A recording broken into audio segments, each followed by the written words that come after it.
தமிழ் சினிமாவை பொறுத்த வரைக்கும் காலகாலமா இருக்கிறது தாங்க இந்த dual hero rival hero concept.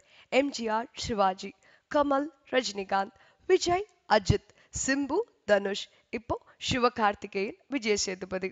ஒரே படத்துல ஹீரோவாவும் வில்லனாவும் நடிச்சிட்டு இருந்தவங்க தாங்க கமல்ஹாசனும் ரஜினிகாந்தும்.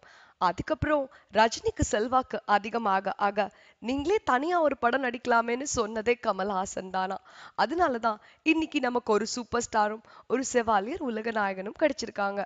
அதுக்கப்புறம் வந்து விஜய் அஜித் ஒரே ஒரு படத்துல சேர்ந்து நடிச்சாலும் அப்புறமா ஏதாச்சும் அவார்ட் ஃபங்க்ஷன்ல பார்த்தா ஹாய் ஹலோ அப்படின்னு சொல்லி ஃப்ரெண்ட்ஷிப்பை மெயின்டைன் பண்ணிக்கிறாங்க.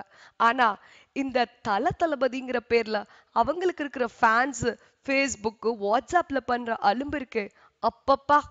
நெக்ஸ்ட் ஜெனரேஷன் சிம்பு தனுஷ் கீரியும் பாம்புமா தான் இருந்தாங்க. ஆனா திடீர்னு சிம்புவுக்கு இமயமலைக்கு போயிட்டு வந்த ஞானோதயமோ என்னவோ தெரியலங்க. நானும் தனுஷும் எதிரிகளே கிடையாது, க்ளோஸ் ஃப்ரெண்ட்ஸ்னு முஸ்தபா பாட்ட பாடாத குறையா ஃப்ரெண்ட்ஸ் ஆகிட்டாங்க. 2-3 வருஷமா ஒரு படம் கூட ரிலீஸ் ஆகாம சிம்பு இருந்தா கூட தனுஷ் டானு டானு டானுன்னு மேல வளர்ந்துகிட்டே போனாரு.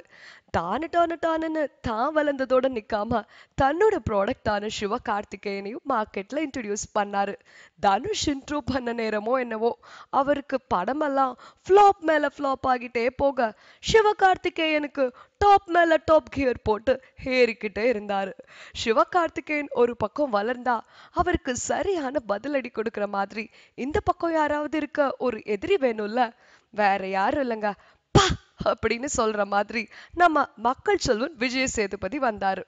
இவர் 2 பேருக்கும் தான் போட்டின்னு கோலிவுட் வட்டாரம் முழுக்க பயங்கர பரபரப்பா பேசிட்டு இருந்த இந்த சமயத்துல தாங்க இவரு ரெமோவாவும் அவரு ரெக்கையாவும் ஒரே நேரத்துல களத்துல இறங்குனாங்க.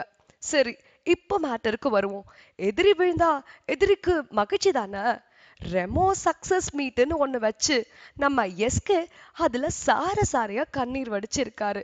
ஐயோ, எஸ்கே அழுகைக்கு யார் காரணம்னு ஒரு பக்கம் யோசிச்சுட்டு இருந்தாலும் எஸ்கே கண்ணீருக்கு எஸ்கேப் தான் காரணம்னு கோலிவுட் சொல்றாங்க. என்ன காரணமா இருந்தா என்னங்க, அதை எப்படி நம்ம மக்கள் செல்வன் கொண்டாடி இருப்பாருன்னு யோசிச்சா ஒண்ணும் இல்லைங்க.